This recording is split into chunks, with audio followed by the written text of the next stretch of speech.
بسم اللہ الرحمن الرحیم۔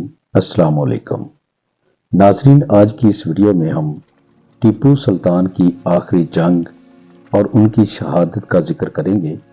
دوستو، ویڈیو اگر اچھی لگے تو چینل کو سبسکرائب اور ویڈیو کو لائک ضرور کریں تاکہ اس طرح کی مفید معلومات آپ کو بر وقت مل سکیں۔ شکریہ۔ جو ہی سلطان کھانے کے لیے دسترخوان پر بیٹھا، قلعہ کے محافظ نے اطلاع دی کہ دشمن نے حملہ کر دیا ہے۔ سلطان نے کھانے کی طرف بڑھتے ہاتھ روک دیے اور اپنے جرنیلوں کو ساتھ لے کر قلعہ کی فصیل پر کھڑے ہو کر چاروں طرف نگاہ دوڑائی۔ حد نگاہ تک دشمن کی فوج اور اس کا توپ خانہ قلعہ کی طرف بڑھتے نظر آئے۔ سلطان نے قلعہ کے محافظ کو ضروری ہدایات دیں اور اپنے جانساروں کے ساتھ قلعہ کے پچھلے دروازے سے باہر نکل کر دشمن پر ٹوٹ پڑا۔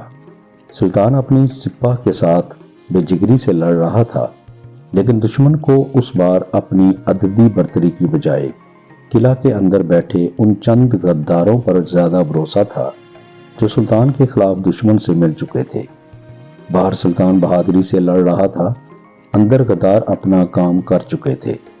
قلعہ کے محافظ کو قتل کر کے قلعہ کے چاروں دروازے دشمن کے لیے کھول دیے۔ 3 دروازوں سے دشمن کی فوج قلعہ کے اندر گھس چکی تھی۔ چوتھے دروازے پر سلطان اپنے محافظ دستے کے ساتھ ڈٹا کھڑا تھا۔ ایک جرنیل نے کہا، عالی جا، شہر ہاتھ سے نکل چکا ہے، ہتھیار ڈالنے کے سوا کوئی چارہ نہیں۔ تو سلطان نے تاریخی جملہ کہا، بہادروں کے لیے عزت کی موت کا راستہ ہمیشہ کھلا رہتا ہے۔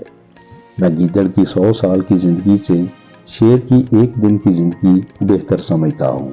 یہ کہہ کر سلطان باقی ماندہ سپاہیوں کے ساتھ انگریز فوج کے قلب کو چیرتا وسط میں جا پہنچا۔